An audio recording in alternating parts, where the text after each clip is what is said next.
नमस्कार प्रिय मुलांनो, मी प्रवीण सोनवणे तुमचं सगळ्यांचं मी पुनश्च एकदा स्वागत करतो। तर विद्यार्थी मित्रांनो, आजचा आपला विषय आहे कथालेखन।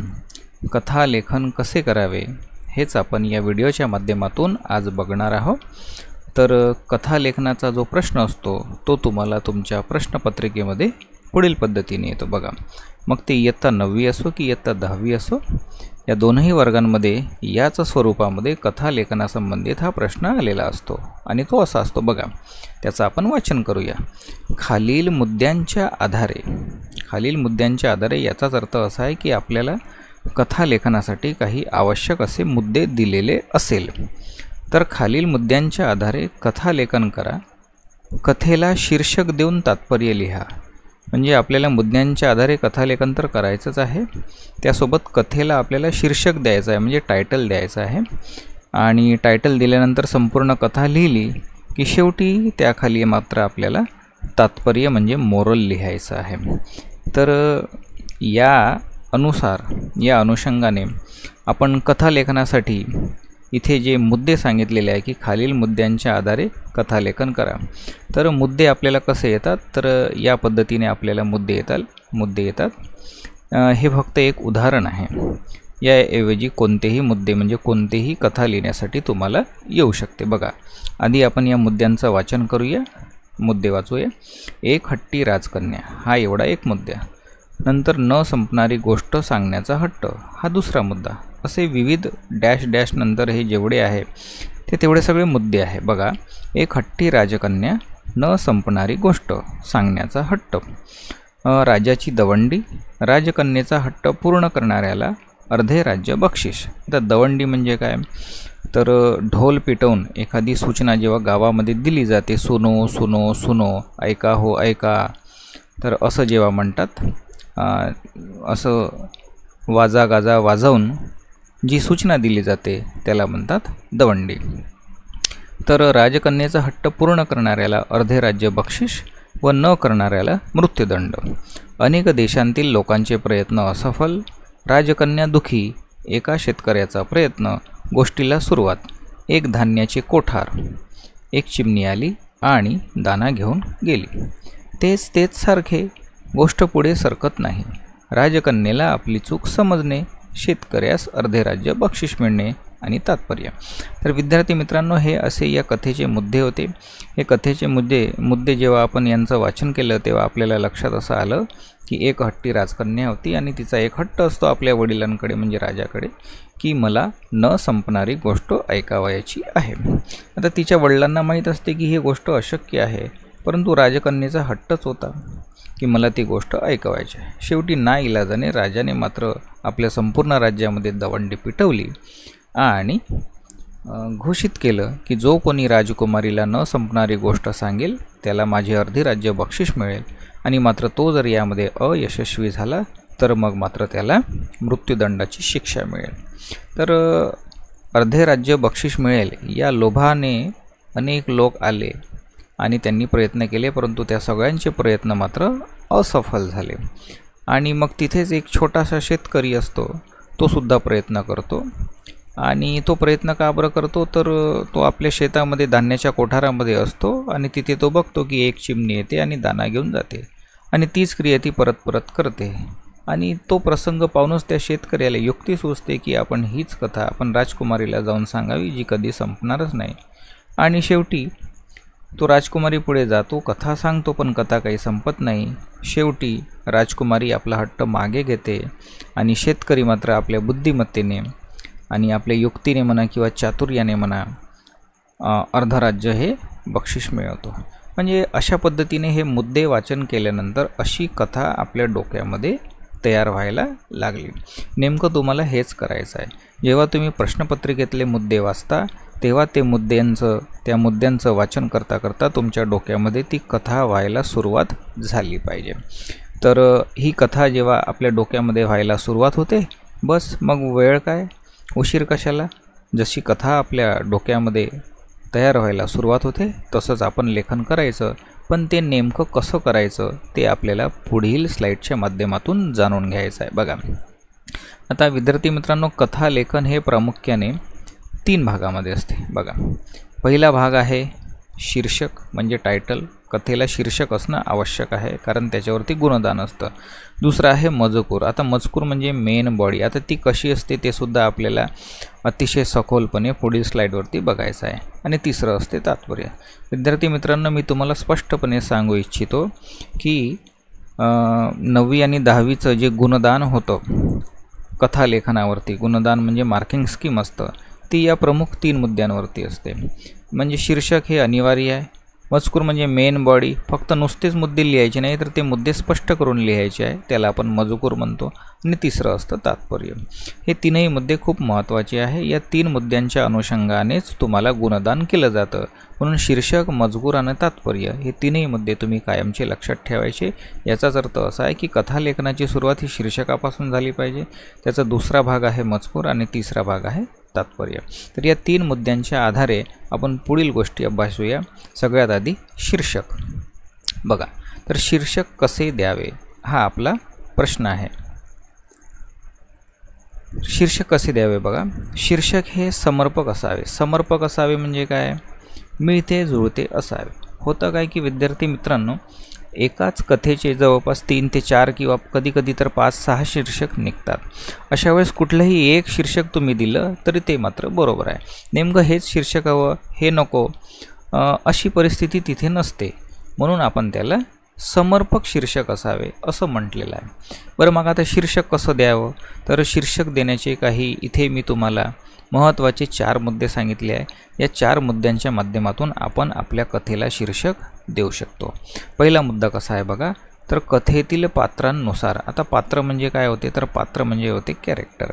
कथेमध्ये विविध पात्र येतात. जसं की आपण जे वरील मुद्दे वाचलेले होते, या मुद्द्यांमध्ये बघा, मी तुम्हाला हे मुद्दे दाखवतो. बघा, आता हे जे मुद्दे आहे या मुद्द्यांमध्ये राजकन्या नावाचं पात्र आलं. त्यानंतर इथे शेतकऱ्याचं एक पात्र आलेलं आहे. असे 2 पात्र आलेले आहे.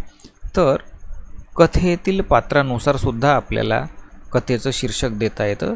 मग कथेतील पात्र कसं, तर राजकन्या ही पात्र आहे. मग राजकन्याचा विशेष गुण कोणता दाखवलेला आहे या मुद्द्यांमध्ये, हट्टी स्वभाव होता.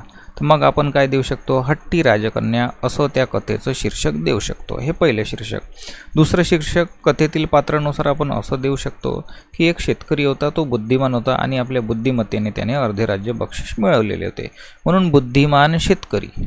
मग शेतकऱ्याचं नाव काय, ते तुम्ही कुठलंही नाव देऊ शकता किंवा बुद्धिमान शेतकरी असं सुद्धा तुम्ही शीर्षक देऊ शकता. हे दोनही एकेरी शीर्षक होते. हट्टी राजकन्या हे सुद्धा एकेरी शीर्षक होते, बुद्धिमान शेतकरी हे सुद्धा एकेरी शीर्षक होतं. तुम्ही हे दोनही मिळून एक शीर्षक देऊ शकता. हट्टी राजकन्या व बुद्धिमान शेतकरी असं सुद्धा तुम्ही शीर्षक दिलं या कथेला तरी ते शीर्षक बरोबर आहे.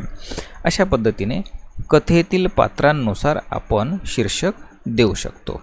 दुसरं आहे मुद्द्यांमधील महत्त्वाचे छोटे वाक्य. आता मी परत मुद्द्यांवरती जातो. बघा, इथे आपले मुद्दे आहे.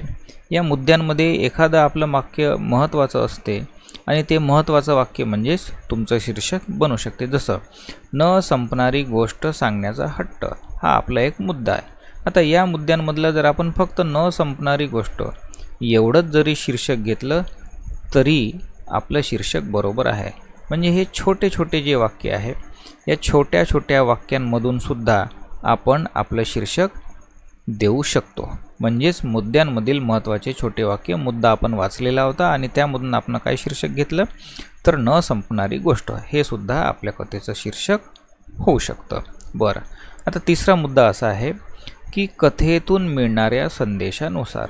म्हणजे तुम्हाला जी कथा प्रश्नपत्रिकेमध्ये त्याचे मुद्दे आलेले आहेत, त्या मुद्द्यामधून म्हणा किंवा कथेमधून म्हणा नेमका कोणता संदेश द्यायचा आहे, त्या संदेशाच्या अनुषंगाने आपण आपल्या कथेला शीर्षक देऊ शकतो. जसे की या कथेतून आपल्याला संदेश काय मिळतो, जिचे मुद्दे वरती आलेले आहे की अशक्य असा कोणताही हट्ट करू नये, त्याने आपले नुकसान होते. बरोबर आहे. तर हा आपला संदेश आहे. मग याच्यातून शीर्षक कसं होईल, शीर्षक अतिशहाणा त्याचा बैल रिकामा असं सुद्धा तुमचं शीर्षक. जसं आपण इथे 4 नंबरचं दिलेलं आहे. कथेला अनुसरून एखादी म्हण म्हणजे प्रोवर्स. अतिशहाणा त्याचा बैल. आता राजकन्येनं जर समजा अनावश्यक हट्ट केलाच नसता तर तिथे अर्धे राज्य दुसऱ्या कोणाला गेलेच नसते ना. म्हणून आपण अतिशहाणा त्याचा बैल रिकामा असं सुद्धा शीर्षक देऊ शकतो. दुसरं आहे कथेतून मिळणाऱ्या संदेशानुसार म्हणजे अशक्य असा हट्ट किंवा अशक्य अशी गोष्ट असं सुद्धा आपण शीर्षक देऊ शकतो. चौथा मुद्दा होता कथेला अनुसरून एखादी म्हण म्हणजे प्रोवर्ब किंवा फ्रेज म्हणजे वाक्प्रचार. आता आपण एक म्हण आधीच सांगितली अतिशहाणा त्याचा बैल रिकामा. दुसरी म्हण आपण अशी देऊ शकतो की जशास तसे म्हणजे राजकुमारीला न संपणारी गोष्ट ऐकायची होती आणि शेतकऱ्याने नेमकं तसंच तिला उत्तर दिलं. न संपणारी गोष्टच सांगितली. शेवटी ती ऐकून ऐकून कंटाळून गेली आणि स्वतःची मात्र हार मानून घेतली. तर अशा पद्धतीनं या 4 मुद्द्यांच्या आधारे आपण कथेला शीर्षक देऊ शकतो. पहिला मुद्दा काय तर कथेमध्ये जे महत्त्वाचे पात्र आले आहे त्या पात्रांनुसार आपल्याला शीर्षक देता येते. दुसरा मुद्दा काय तर महत्त्वाचे जे छोटे छोटे वाक्य आहे त्यामधनं सुद्धा आपल्याला आपलं शीर्षक निवडता येतं. तिसरा मुद्दा आहे कथेतून जो मिळणारा संदेश आहे त्यानुसार आपण शीर्षक देऊ शकतो. आणि चौथा मुद्दा आहे कथेला अनुसरून एखादी म्हण असेल किंवा वाक्प्रचार असेल म्हणजे प्रोवर्ब असेल किंवा फ्रेज असेल यांचा वापर करून आपण शीर्षक देऊ शकतो. तर हे होतं शीर्षक आपल्याला 4 पद्धतीनं देता येते. या 4ही पद्धती मी तुम्हाला या व्हिडिओच्या माध्यमातून या स्लाईडच्या माध्यमातून सांगितल्या. आता आपण वळूया मजकुराकडे. तर मजकूर कसा लिहावा हा आपला मुद्दा आहे. मजकूर कसा लिहावा बघा याचं उत्तर आपल्याला पुढील स्लाईडवरती मिळते. उत्तर मजकूर कसा लिहावा मजकूर कसा लिहावा याचे जवळपास 9 मुद्दे आपल्याला लक्षात ठेवायचे आहे. बघा 5, 6, 7, 8 आणि 9 हे 9 मुद्दे आहे. या 9 मुद्द्यांच्या आधारे आपल्याला आपला कथेचा मजकूर लिहायचा आहे. मग सगळ्यात पहिला मुद्दा कोणता तर छोटी छोटी वाक्ये लिहावी. म्हणजे तुम्ही जेव्हा कथा लेखन करता त्या कथा लेखनाची जी वाक्ये आहे ती छोटी छोटी असावी. छोटी छोटी म्हणजे किती तर एका वाक्यामध्ये 5 ते 6 शब्द असावे. त्याच्यापेक्षा जास्त असू नये. याला आपण म्हणतो छोटी छोटी वाक्ये. आपला दुसरा मुद्दा आहे वाक्य भूतकाळात असावी. म्हणजे तुम्ही जे कथा लिहिणार आहे ती कथा त्याचा टेन्स कोणता असावा तर त्याचा टेन्स पास्ट टेन्स असावा.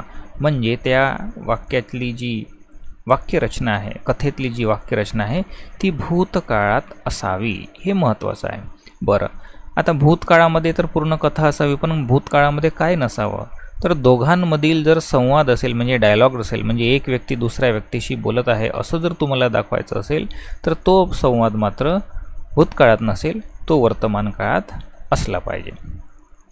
तो संवाद मात्र तुम्हाला वर्तमान काळात लिहावा लागेल. तर अशा पद्धतीनं जेव्हा दोघांमधला संवाद असेल तर ते वर्तमान काळाचा वापर करायचा. अन्यथा पूर्णच्या पूर्ण कथा ही भूतकाळात असावी.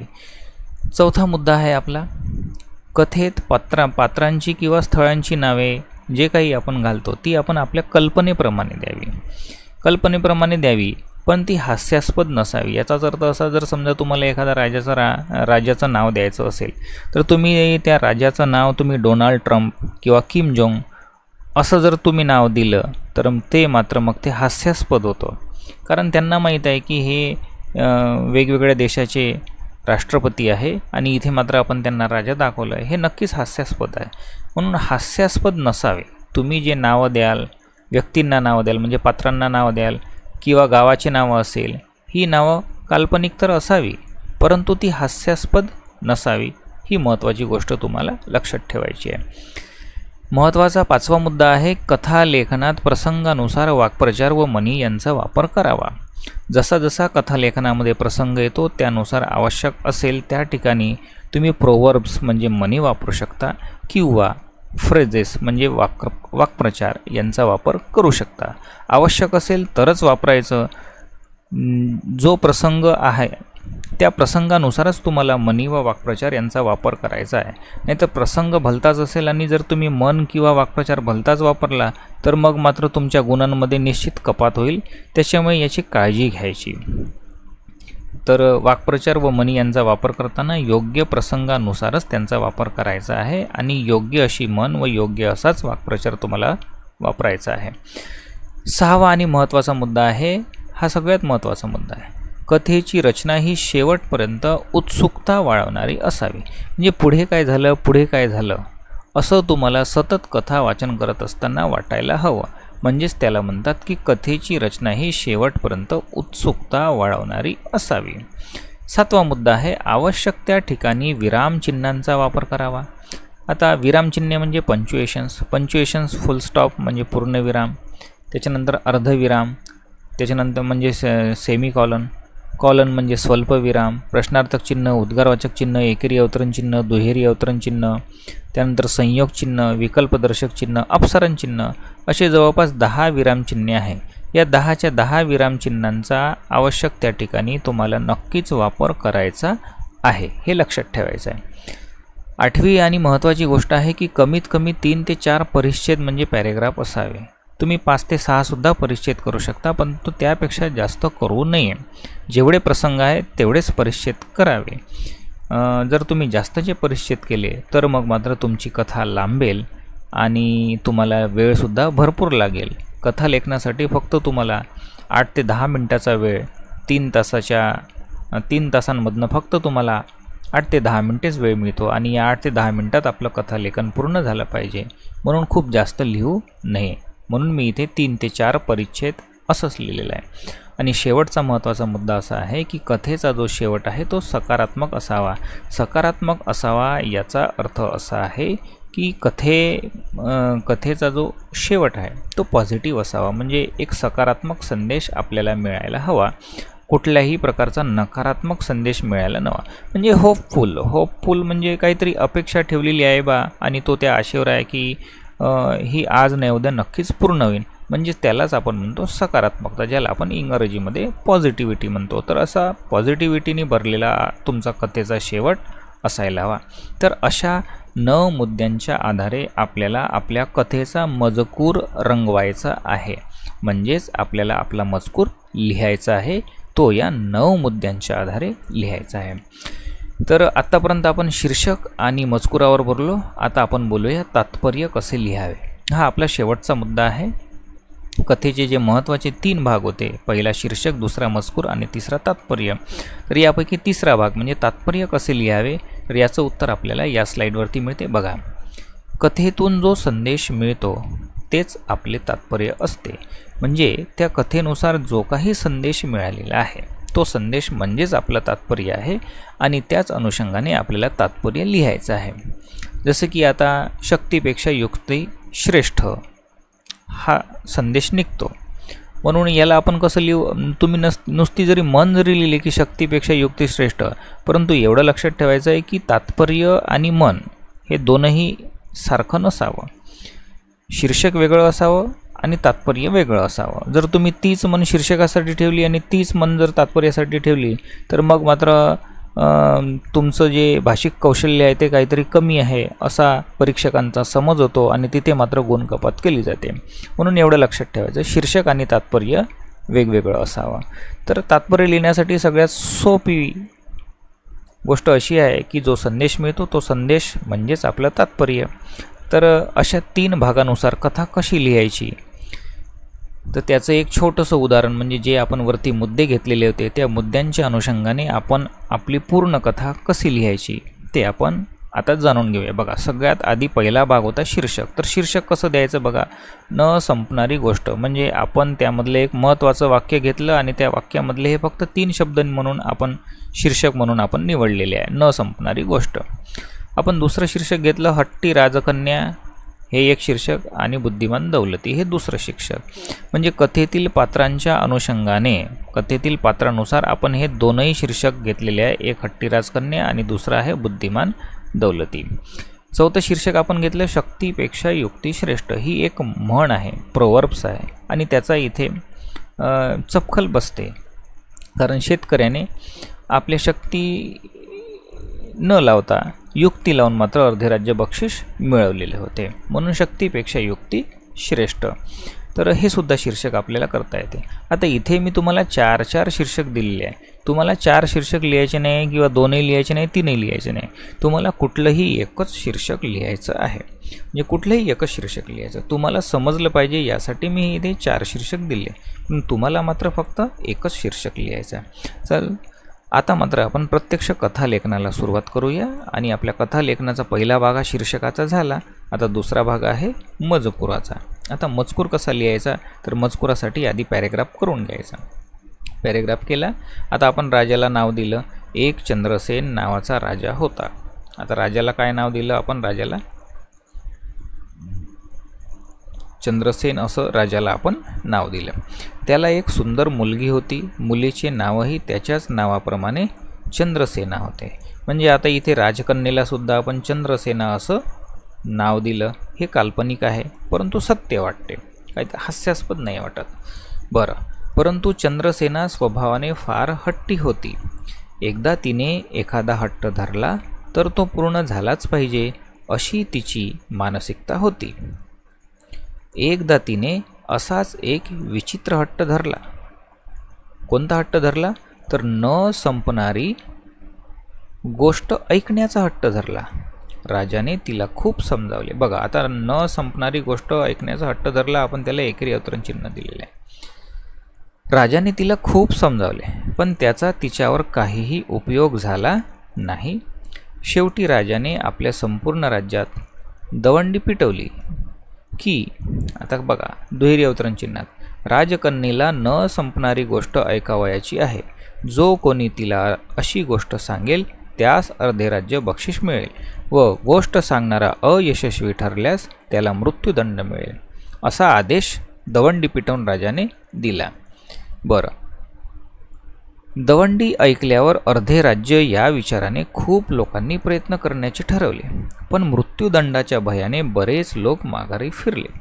अनेक राज्यातील व्यक्तींनी आपल्या जीवाचा जुगार खेळला. बघा, आपल्या जीवाचा जुगार खेळला म्हणजे आपले प्राण संकटामध्ये टाकले. हा एक वाक्प्रचार आहे, त्याचा प्रसंगानुसार आपण वापर केला. एक वाक्प्रचार जरी वापरला तरी पुरेसा आहे. तुम्हाला 2-3 वापरता येतील तर नक्की वापरा. एक तरी असावा. पुढे काय झालं? पण सारे असफल झाले. राजकन्या त्यामुळे अत्यंत दुःखी झाली. तिला वाटले आता आपला हट्ट कोणीही पूर्ण करू शकणार नाही. बरं, आता प्रसंग बदलला, परिच्छेद बदलला. दौलती नावाचा एक तरुण शेतकरी शेतात काम करत होता. शेतातील धान्य तयार झाले होते. ते कोठारात भरण्याचे काम सुरू होते. इतक्यात एक चिमणी आली व दाणा घेऊन उडून गेली आणि दौलतीच्या मनात एक विचार चमकून गेला. तो राजवाड्यात राजकन्येला गोष्ट सांगण्यास पोहोचला. प्रसंग बदलला. गोष्टीची सुरुवात झाली. शेतकरी म्हणजे जो त्याचं नाव होतं दौलती, हे सुद्धा आपण नाव त्याला काल्पनिक नाव दिलेलं आहे. गोष्टीची सुरुवात झाली. दौलती गोष्ट सांगू लागला. धान्याचे एक मोठे कोठार असते. ते पाहून एक चिमणी आली व दाणा घेऊन उडून गेली. एक चिमणी आली व दाणा घेऊन उडून गेली. तो एवढंच सांगत आहे राजकन्येला. प्रसंग बदलला, परिच्छेद बदलला. दौलतीच्या गोष्टीतील चिमण्या काही संपतच नव्हत्या. ती गोष्टही पुढे सरकत नव्हती. शेवटी राजकन्या कंटाळली. तिला आपली चूकही समजली. तिने आपला हट्ट मागे घेतला व दौलतीला अर्धे राज्य बक्षीस दिले. तर अशा पद्धतीने आपण मजकूर पूर्ण केला. आणि शेवटी आहे तात्पर्य, कथेचा तिसरा भाग. बुद्धीचा योग्य उपयोग केल्याने माणसाचे भाग्य उजळते. अगदी बरोबर आहे. त्याने आपल्या बुद्धीचा वापर करून अर्धे राज्य बक्षीस मिळवले. अनेकही लोक आले होते, इतरही लोक आले होते, परंतु त्यांना त्यांच्या बुद्धीचा पुरेपूर वापर करता आला नाही. इथे मात्र एका दौलती नावाच्या सामान्य शेतकऱ्याने आपल्या बुद्धीच्या जोरावर अर्धे राज्य बक्षीस मिळवले आणि आपले भाग्य उजळून घेतले. याचाच अर्थ असा आहे की बुद्धीने आपण यशस्वी होऊ शकतो. तर अशा पद्धतीने आपण कथालेखन कसे करावे हे आपण या व्हिडिओच्या माध्यमातून अभ्यासले आहे आणि जाणून घेतले आहे. तर विद्यार्थी मित्रांनो, मी पुनश्च एकदा तुम्हाला त्या स्लाईडवरती घेऊन जातो ज्यामध्ये कथालेखनाचे प्रमुख 3 भाग सांगितलेले होते. बघा, पहिला भाग आहे शीर्षक, दुसरा भाग आहे मजकूर आणि तिसरा भाग आहे तात्पर्य. तर शीर्षक कसे लिहावे त्यासाठी आपण 4 मुद्दे दिलेले होते. एक कथेतील पात्रानुसार, दुसरं होतं छोटे छोटे वाक्य, त्यांमधलं एक महत्त्वाचं वाक्य, तिसरं होतं कथेतून जो संदेश मिळतो त्या अनुषंगाने, आणि चौथं होतं एखादी म्हण किंवा एखादा वाक्प्रचार जर त्या कथेची अनुसार असेल तर ते म्हणजे तुमचं शीर्षक होऊ शकतं. आणि दुसरं होतं मजकूर. तर मजकुरासाठी आपण 9 मुद्दे अभ्यासलेले होते, ते तुम्ही व्हिडिओमध्ये पाहू शकता. आणि तिसरं होतं तात्पर्य. तात्पर्य कसं लिहायचं तर तात्पर्यासाठी कथेतून तुम्हाला जो संदेश मिळतो तो संदेश म्हणजेच तुमचं तात्पर्य असते। तर विद्यार्थी मित्रांनो, अशा पद्धतीने आपण या व्हिडिओच्या माध्यमातून कथा लेखन कसे करावे हे आपण शिकलोय। तर तुर्तास हा व्हिडिओ आपण इथे